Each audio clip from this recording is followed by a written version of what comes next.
I am so glad I'm not speaking after Rich Little.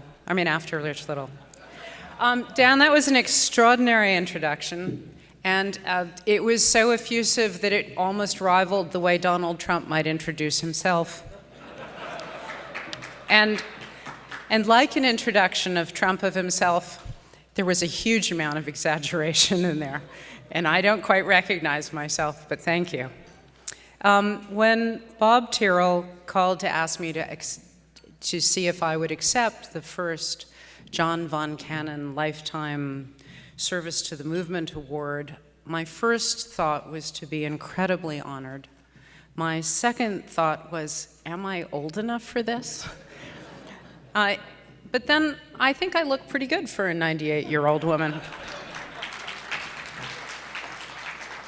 The award was named, for those of you, obviously you can figure this out, after the late John Von Cannon. If you didn't know him, John was what we used to call a rainmaker, although we don't use that term anymore because we think it might have something to do with climate change. But John was much more than that. John was truly loved by everyone who knew him, a wonderful human being. Indeed, last year, even though he was sick, he had many conversations filled with advice, encouragement, and great jokes for our mutual friend, Joanne Beyer, who's sitting right over there, who had been diagnosed with lung cancer. John had those conversations until he couldn't anymore. But Joanne is here with us tonight, and as John loved wonderful news, it seems only fitting to tell you that John's jokes worked, and Joanne just found out that she is cancer-free.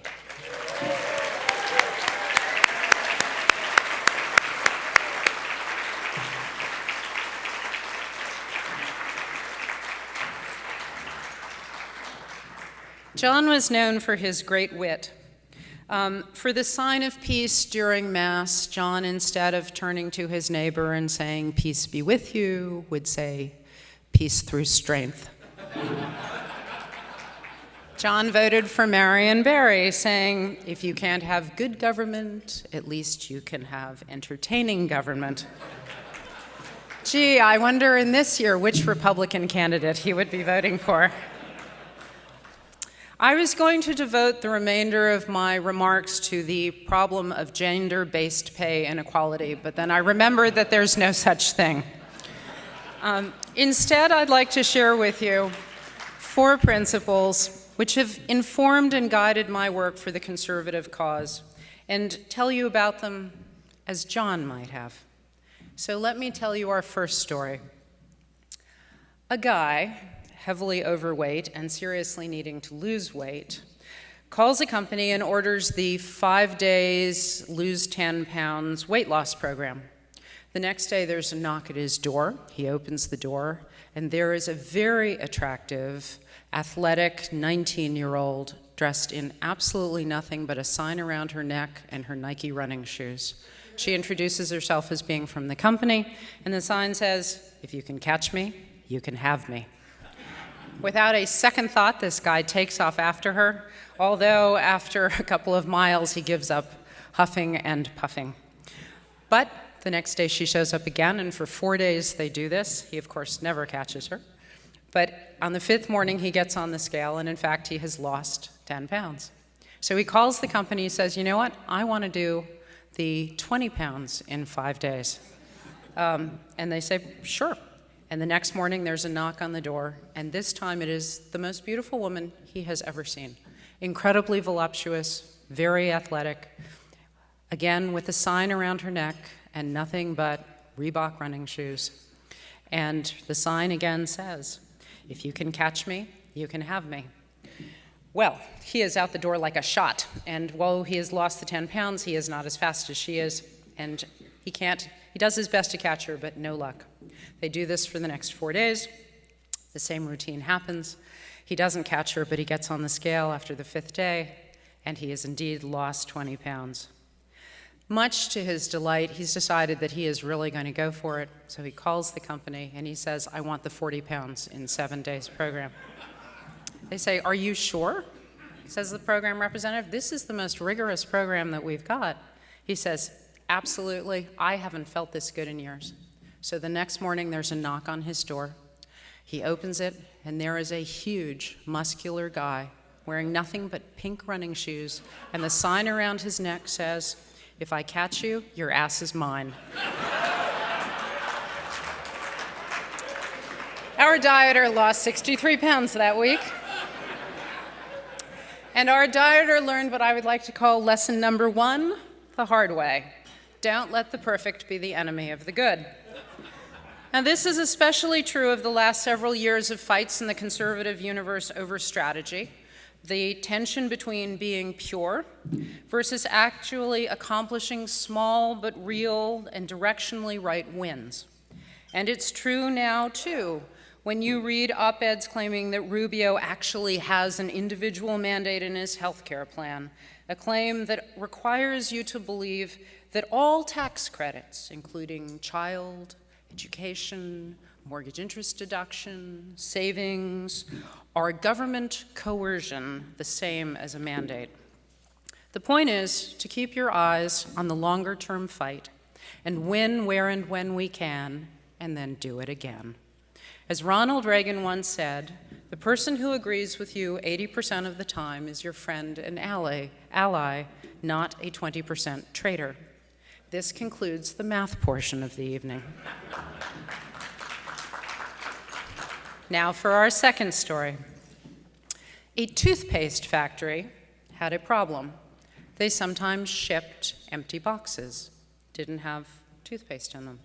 Now, this is not that unusual. If you actually have any familiarity with manufacturing plants, it's complicated to get all the different components to work well all the time with perfect synchronicity. And that's why you need to have quality assurance along the way periodically to make sure that you don't get defective products that get shipped to the supermarket and your potential client gets disgusted and switches to another brand.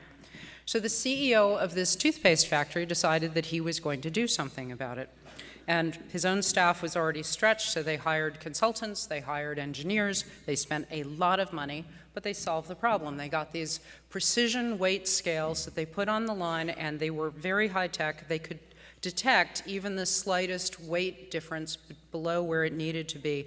And if it detected that there was an underweight box that had gone on it, it would stop the line, the bell would ring, the lights would flash, somebody would need to walk over, and they could take the box off of the line. So this was implemented, and a little while later, the CEO decided to go see how the ROI on his investment was going.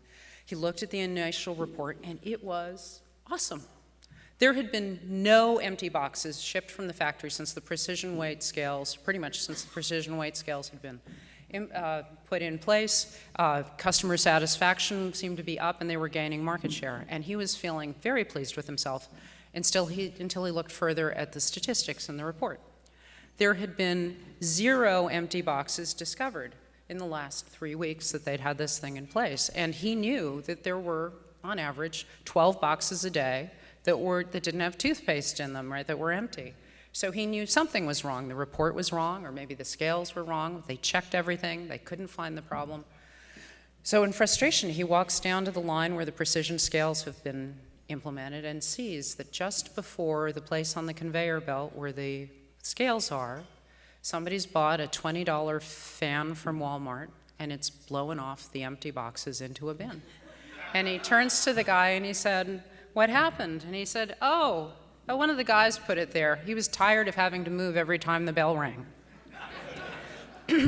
So here we have what I think of as the lesson of the ugly American. And the point of the ugly American, if you haven't read the book, is our lesson number 2, which is that if you're trying to change the world for the better, focus on modest, discreet, realistic projects that stand a good chance of actually having real impact. The truth is that grand, expensive, overly ambitious projects designed to fix everything and make everybody happy forever don't ever work. But enough about Obamacare. Which brings us to our third story. Mildred was the church gossip and the self-appointed monitor of everybody's morals. And she kept sticking her nose, as a result, into everybody's business. Several members of her community really did not appreciate this or approve of it, but they feared her enough to maintain their silence. She made a mistake, however, when she accused George, who was a new member of the community, of being an alcoholic, because she'd seen his pickup parked in front of the only bar in town in the middle of the afternoon. She emphatically told George and several people who were standing around at the time that everyone seeing it there would know exactly what he had been doing. George was a man of few words. He stared at her for a moment, and he just turned and walked away. He didn't explain, he didn't deny, he didn't defend, he said nothing. But later that evening, George quietly drove up to Mildred's house, parked his old pickup truck in front of it, walked home, and left the car there overnight.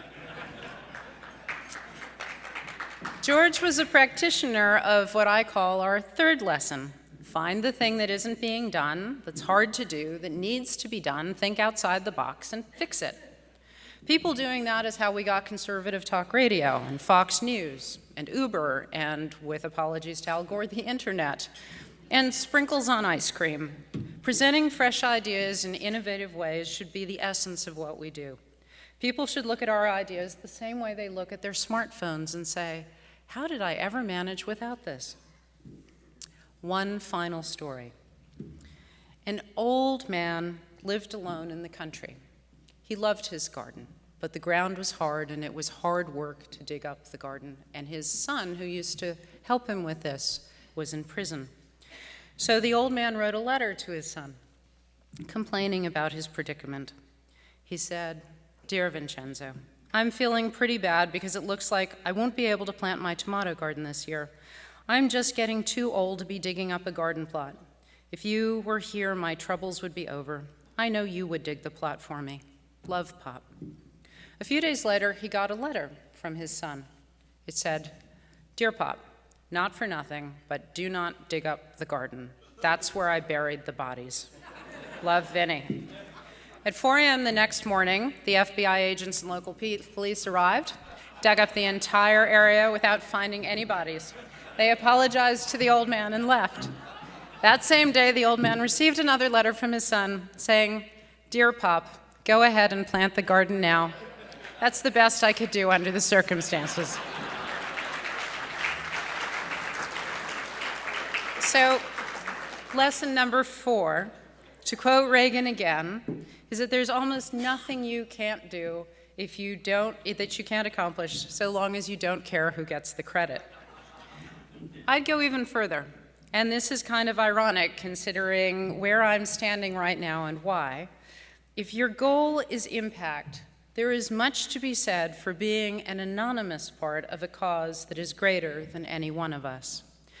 A visit to the tomb of the unknown soldier would not be nearly as moving if it was known as the tomb of Freddie Wilson from Cleveland.